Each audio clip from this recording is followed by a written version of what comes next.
So first I wanted to ask when you were diagnosed, at what age, and how severe your hearing loss is. So I was diagnosed late. Um, all the states now have a required mandatory hearing screening done at the hospital. Okay. So it was different for me from a while ago. So I was diagnosed around 3.5 years old. Wow. Very different. At that time, I was fitted with just one hearing aid Mhm. and not two. I should have been fitted with two. They didn't know better. And I wore the body aid Wow. to mention my age. But anyway, I don't tell people my age.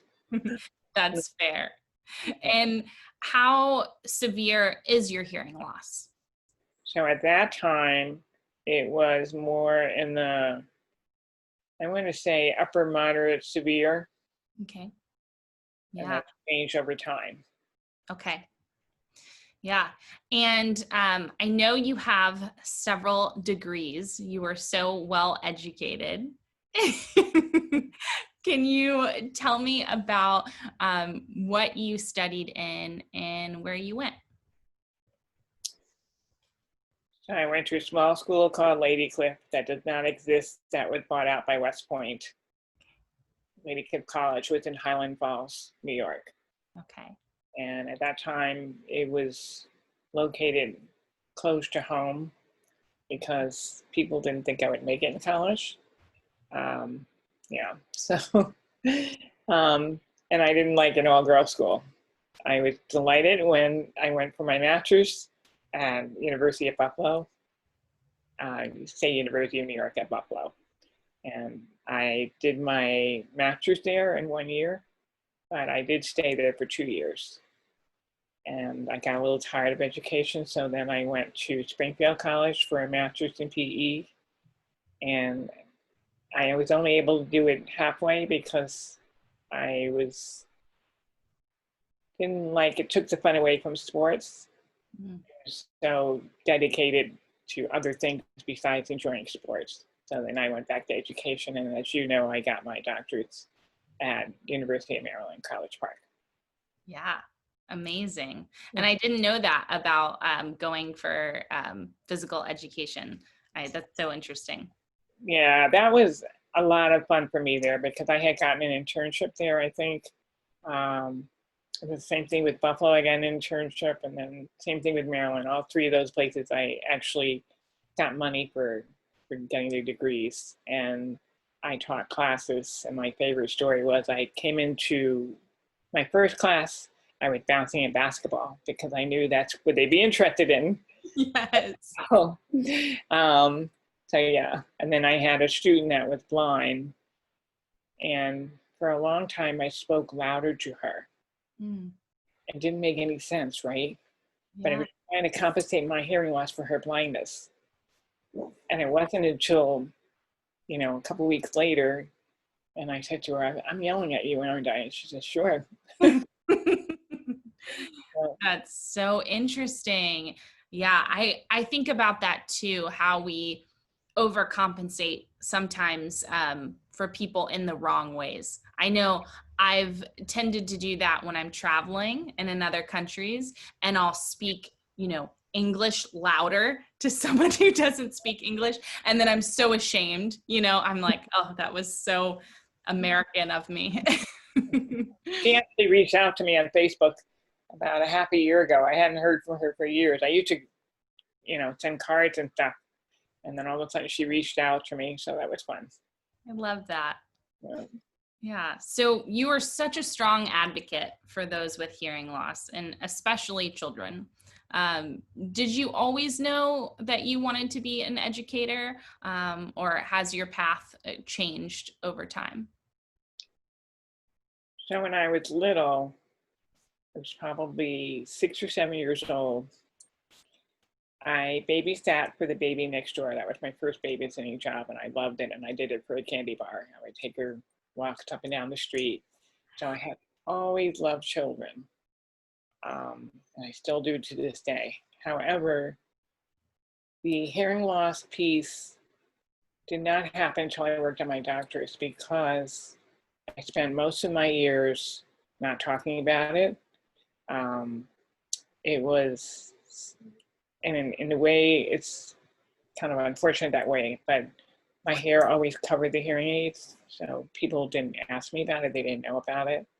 But don't forget, I didn't really start talking until middle fourth grade, fourth grade, because I lost so much information. I wasn't fit until I was 3.5, and then I went to a special school, and then I was mainstream in the middle of fourth grade, and they had told my dad that I was retarded when I was little. So you can imagine a little bit of a mindset, but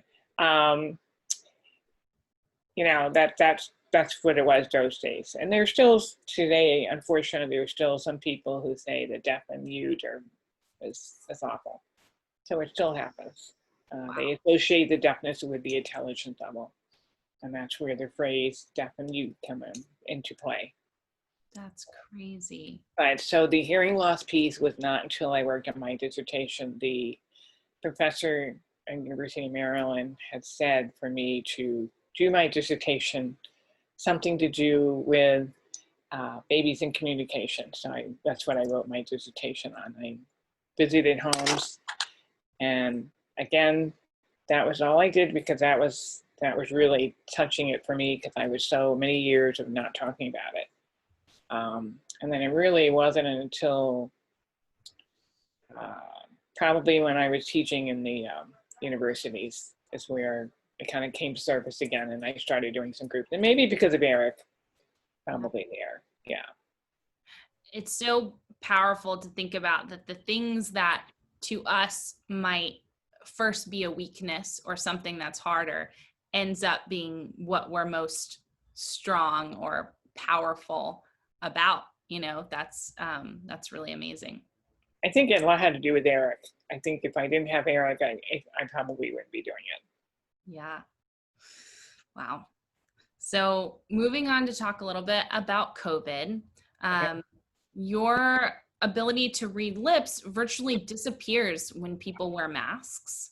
Yet wearing masks is one of the best ways that we can combat COVID. What has your experience been navigating grocery stores and other places without the ability to lip read? I don't like to be negative about things, but I really don't. But it's been awful, and I don't like to admit it. I really don't. I always believe that we have to make the best of everything. We have to make the best, and that's how I've gone through my life. The COVID has taught me otherwise, and if you want, I can give you an example. I went to Costco. There's a pharmacist there, and I had, for the dog, it was very important I get the prescription, and I had no clue the questions he was asking, none, zero. So I went home without the prescription because I couldn't give him the information what he wanted. So the next time I went back, I wrote down a 2-piece paper. I am deaf. I need to rely on lip reading. Please write the questions down here on paper. And even then, he didn't really take the time to read it or to comprehend what was being said. So again, I went home with no prescription because I didn't get the questions he was asking me. I had thought, I was trying to think in advance exactly how this was all going to happen. So really the only way we could do it was when I came home, I talked to him on the phone. And that's how I got the prescription. You know, so that was not fun. It was definitely, and what's happened as a result of this, I will say I've gotten to be more antisocial. I stay home. I feel it's my safe area because I don't have to see anybody with masks. Even my own family, if they have the mask on. Jenny, the older one, went out and got the clear mask on her own, didn't say anything to me, and then all of a sudden she was wearing them. And I can't thank her enough. Those little things make such a difference. You know, it's not, I mean, you know, you wonder about the protection. it's still good because the whole idea is you don't want much air and it's a little hot to wear. But it's just, I'm fine with a clear mask. But without, I can't, even my family members, I can't. It's just, it's not a good situation. So that was the only place that I actually had gone, and that was my experience, going 3 times. Yeah, so I don't go anywhere except for, to grandma's house.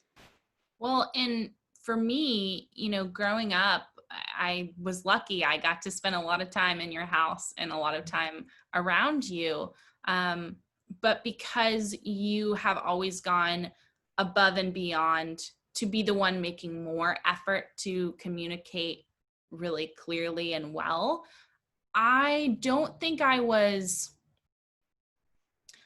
to say it wasn't until maybe even middle school that I knew how much you relied on reading lips. Yeah. And you knew that, huh? And I'm sorry. I feel horrible about it because the burden should not be just on you. And well, that's what I said in the video. That's the problem. It is going to be on us because people don't understand. So we have to make it work. And so I made it work by talking on the phone with the guy. I could do it. You would like people to understand, but they don't. I mean, here I wrote it down on a piece of paper to the pharmacist, but he didn't register. He didn't understand. And he got to be intelligent. He's a pharmacist. yeah. And it could have been sort of thing that, you look at the paper and you don't really read it, and it doesn't register, and that's why. But that's unacceptable. Oh, absolutely. Absolutely. Now, I could have gone to Costco and complained, but it would have meant during COVID time, I didn't want to talk to anybody unless I called on the phone and I didn't have his name. So yeah, no, it's definitely, what can you do, It's so challenging. I can't begin to imagine. Now, one thing that's very helpful, again, this was Jenny's credit, in the speech to text. I had tried, the thing is, I don't like, and I should be, but I'm not the kind of person to say, look, I'm not getting what you're saying, but here, talking to my phone. Yeah. It's awkward. It's awkward for me to take my phone and say, were you talking to my phone? And then I could read it. Yeah. But I've done it where I've taken it with me and I open up the app and I can see some of the stuff that's being said. So yeah, that definitely helps. It seems like from your side, and certainly from, the rest of the community that can hear, one of the biggest hurdles is just not thinking of this as stigmatized.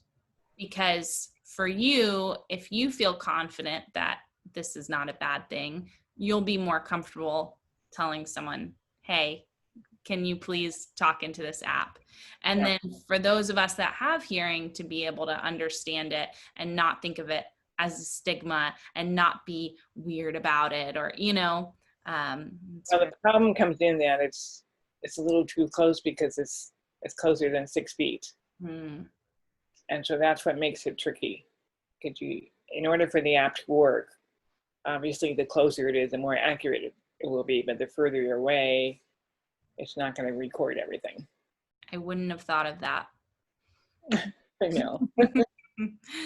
And so, a lot of face-to-face meetings, especially in the work world, but also here with family, have been replaced with Zoom calls like this, or with Google Hangouts.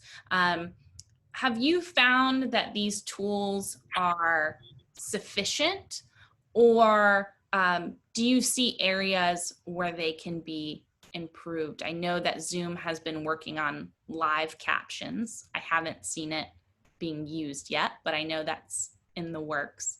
So I just discovered the other day, Google has it automatically. I just hit the button and there it was. I didn't, so when I've been using Zoom, sometimes I call the Hamilton relay so I can get the caption. For something like this, I'm lip reading you, so I'm getting most of the information, so I don't need the caption. Yeah. But it's definitely, Zoom has been my favorite, but they didn't have, now I'm wondering with the Google, because they have this feature, I hit the caption button and there it was, and people there couldn't understand somebody, whereas I could. Wow. With the Google, yeah. But yeah, it's always so much better for me when I can read it. The advantage of having a live captioner is it's real time, and so, and also it's probably more accurate. The first thing that's always a fun mistake. So instead of saying deaf, they type in deaf. Oh no. Yeah. So you always see deaf. Oh my gosh. You say, this is not what I need today. I don't need to be reading about death. Yeah, so that's where the difference comes in. Even the live transcribers who are not typically associated with the deaf field, but are, you know, they're not stenographers, but they're, you know. Yeah. Interesting. I know, I hear well, but I enjoy captions so much. And sometimes, again, it may be from growing up in your house, spending time there, but I don't watch a movie without captions. Because Interesting. Most people, like, as soon as I'm not here, they turn the caption off. I find that I pick up so many things, especially a good example is, were you able to watch Hamilton yet? It was so interesting. I did it with grandma, Yeah. and grandma could only take like a half hour of it, and that was it. Yeah, Interesting, right? it is. But part of the reason was she was not able to read the caption. It was too fast for her. She wasn't used to that. For It's me, it was like, I'm so used to that. I mean, it's so fast. They say if Hamilton was done at the same speech cadence as a regular musical, it would have taken 7 hours. yeah. But that's a good example to me of, I would have missed half of what they were saying if I didn't have captions. Yeah. What a beautiful play. Yeah. So incredible. Yeah. I'm fortunate to see it live. So I know. I wish. It'll happen again one day. Yes, one day. Yeah. So I know during the 2018 election, we talked briefly about how political candidates were not using the tools that they could to have accessible websites, to have accessibility on social media. And we talked about how shocking that was, because this was in 2018. This wasn't in, 1950. And so I just wanted to ask your thoughts in this 2020 election. Have you seen candidates getting better? So I don't know if you're aware of that. Trump has not had interpreters up there. Yes. Been pushing for that, which is absolutely crazy that that's not been there. When Biden took the acceptance with Harris, apparently there was an interpreter, but when I was watching on CNN, it was not on there. So weird, because I think it was like I don't know, it was NBC or something, and Jenny had taken a shot showing me that there was an interpreter. Yeah. And I didn't see it, and I said, yeah, they don't have the interpreter again. So apparently it wasn't on CNN, but it really does make a difference with having an interpreter. Yeah. I don't think that any politician can expect a vote from someone if they can't hear what they're saying, quite literally. Yeah. Even the governor of Georgia, he's awful, but he has a great interpreter. Oh. His interpreter has actually gone a little bit viral because he's so animated. Yes. It's fun for me with the governor. I know half of them, so the half of the interpreters. Yeah. That's so great. Yeah. Definitely. So my last question, and I think you answered this, a little bit. We talked about it, but just to kind of recap, if your community could do one thing better to support you during COVID, what would that be? What would that look like? I think it would be helpful for everybody if they had clear mask. Yeah. It's impossible, but yeah, I mean, that would be a whole wild difference, just having clear mask, but they're hard to get. I think my takeaway is to have more empathy. It's easy, especially when we're in stores and when we're in places, because we can't see emotions, we can't see smiles, we can't see these things. Right. I think everyone tends to kind of close up a little bit. Yeah. But it's really important that we remember that we're around our community and our neighbors and our friends. Yeah. And then also, I'm going to get on that back order for the clear masks. Well, I'm so glad I got to talk to you.